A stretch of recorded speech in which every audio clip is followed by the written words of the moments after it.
So dito naman tayo. I-update ko lamang po kayo sa aking ginawang pinto. So yun yung aking pinto na at least yung design. Gagawin ko sanang komplikado yung design, baka kaya lang hindi ako mapagbilhan ng mga tindahan o mga glassware na kung saan gagawin ko sanang design yung mga triangle na para bang iwan yung design, yung matutulis na yung dulo. Kaya lang baka hindi ako mapagbilhan, pero mas maganda sana yun eh. Kaya lang yun nga, natakot tayo baka hindi tayo pagbilhan, kaya ginawa ko lang ng ganyan yung design. So ayan yung design, oh.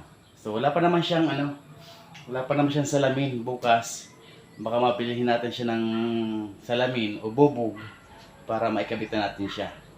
Inuna ko yung likod niya, nalagay ng pinto. So mabusisi din kasi. So huli na yung huli na yan. So pag natapos na nito, medyo 0-0 nga ang pagkalagay ko, oh. Yun, pero kaya naman eh. Siguro ang pagitan niyan 0.2 o 0.3. So yan.